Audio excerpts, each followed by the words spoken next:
I'm Vincent Sarago. I'm a Raster guy, but I'm going to talk about vector and features, which is kind of weird for me. But I'm going to present TiPg, which is an OGC features and tile API for PostGIS.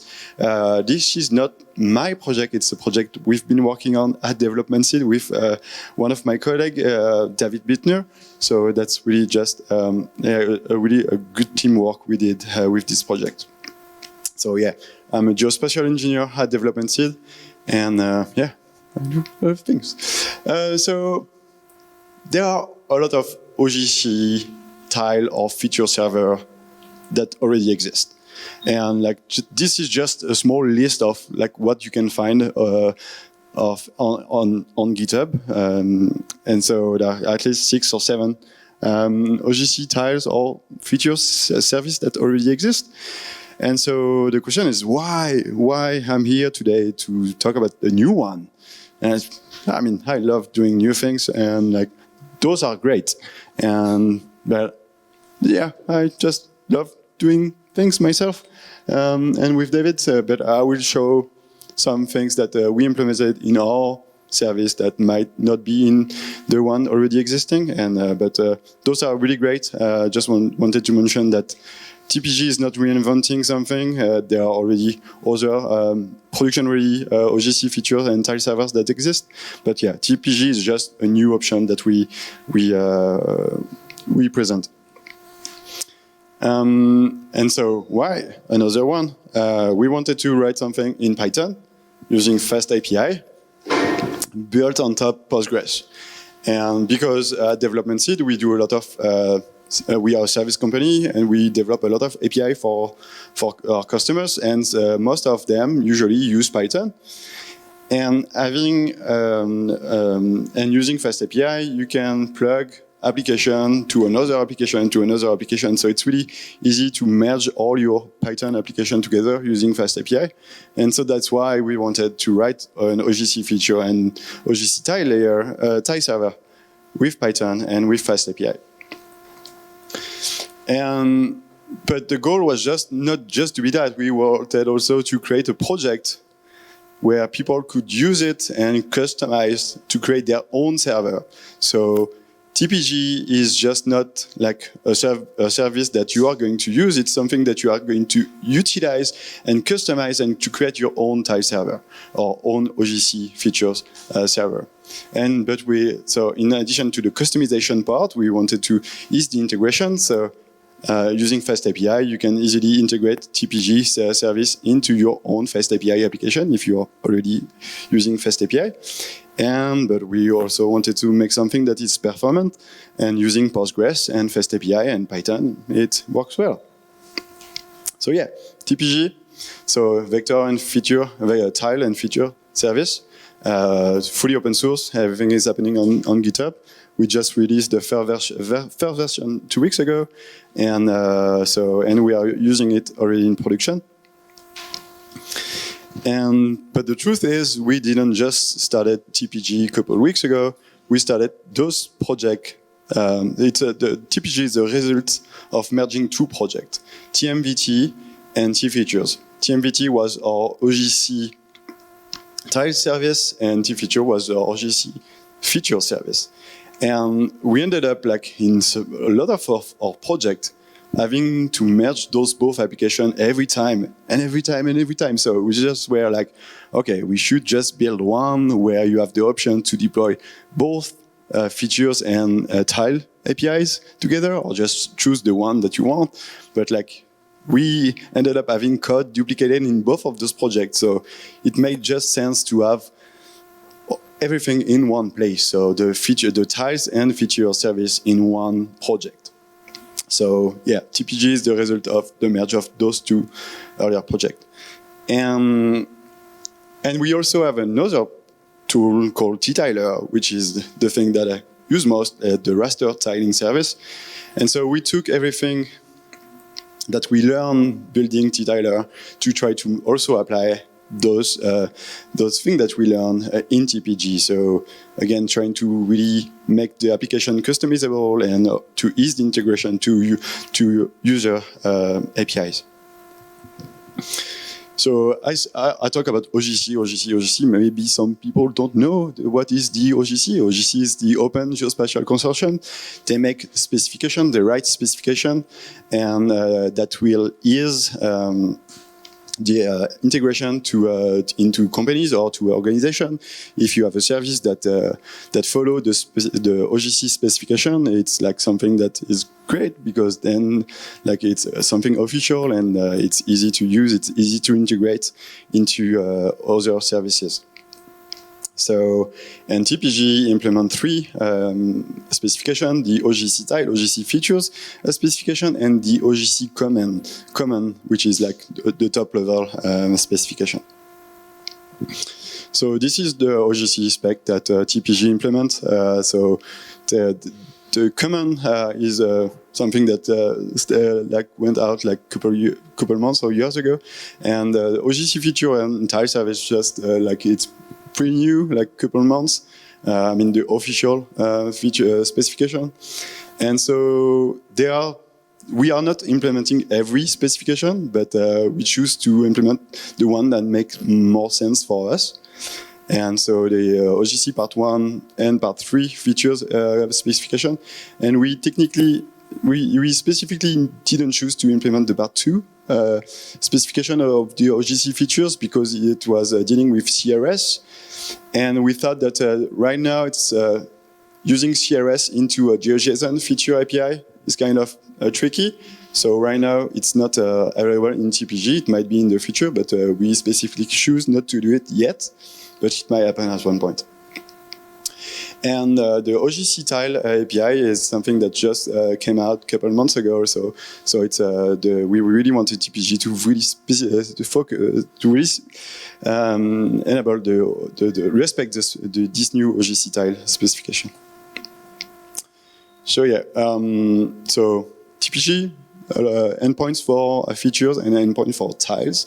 So when you deploy your own version of TiPg, you end up with a lot of endpoints, and this is just a list and explanation of what every endpoint is doing. So connecting to your Postgres database, you have tables that are called collections, and for each collections you can list the features, and so the rows of your tables, and you can also display them using the tile API, and so on a map as a tile vector tiles. So yeah, and the OGC tile. So in addition to adding like endpoints to get the vector tiles, you have also endpoints to list the tile matrix sets that the service supports. So tile matrix set is like the tile grid that you would use on a map. So usually most of the map clients will use Web Mercator grid, but you can use other tile matrix sets that are definitely defined by the OGC specification for the TMS. And so TiPg implement some TMS, but you can also add more if you want. So yeah, the main features of TiPg are like we can create OGC features and tile endpoints. It's modular. You can either choose to just get your features endpoints or the tiles or both. You can also overwrite some of the endpoints if you want to add query parameter options or path parameter options to your endpoint. It also supports custom SQL layers, so you can register functions to the database, or like having TiPg to register functions dynamically to the database to create like virtual layers.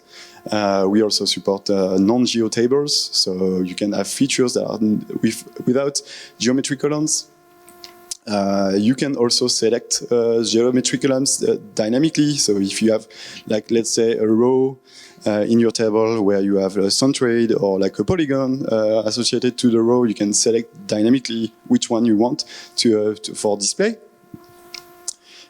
Something that was really important for us is like you can run TiPg attached to your database, but you don't need the administration role to the Postgres database.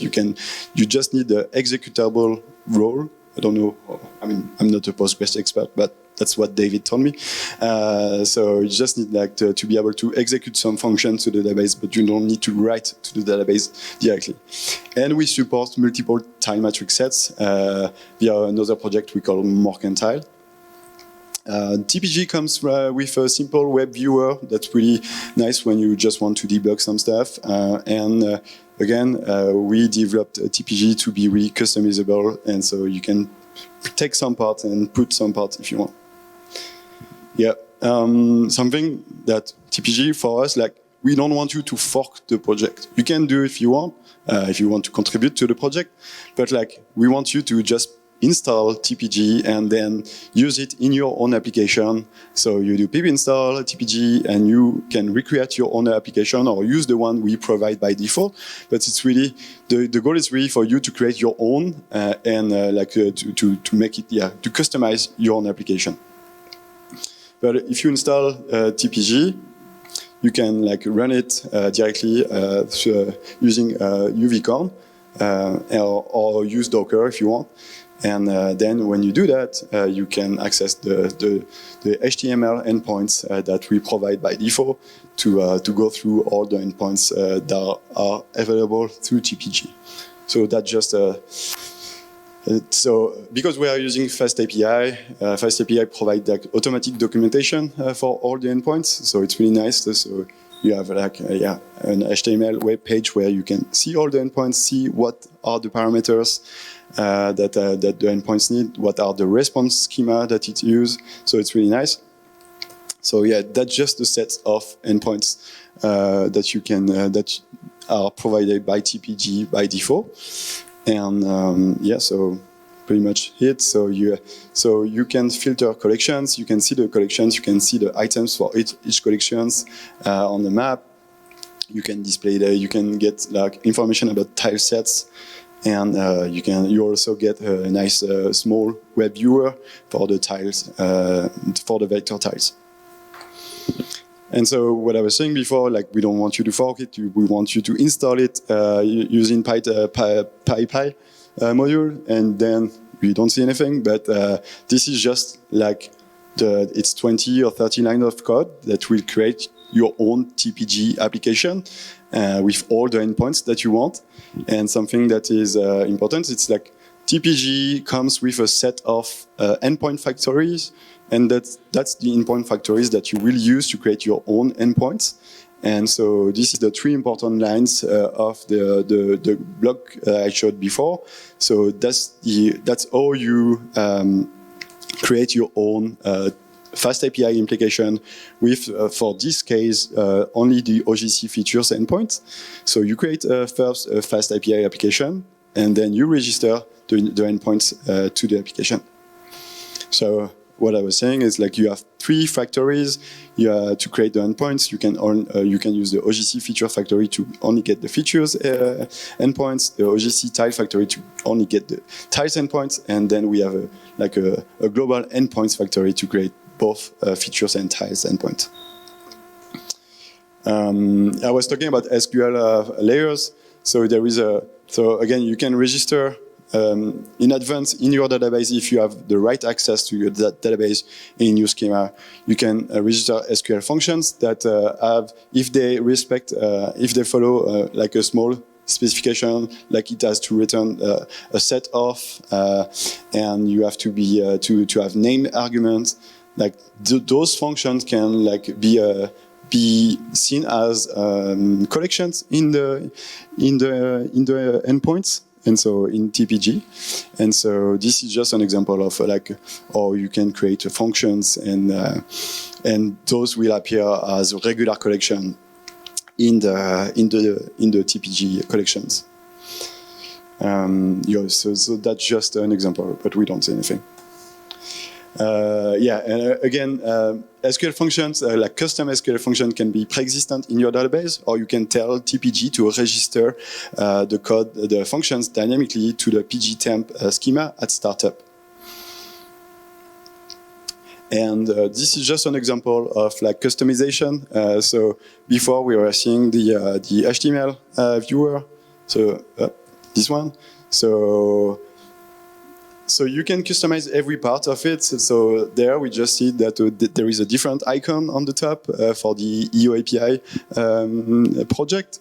And so that's just like a couple lines of HTML code that you have to put near your application to really customize everything. So you can really customize the viewer, you can customize the endpoints themselves. And that was something really important for us. And you can also tell TiPg to register some layers, like SQL layers.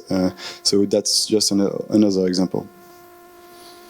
And and so in the EO API project, the EO API project is something that used a PG stack database where we have all the stack metadata for all our imagery. And so you can use TiPg as a vector service to be connected to the PG stack the schema. But like if you go to the EO API webpage, it's better explained.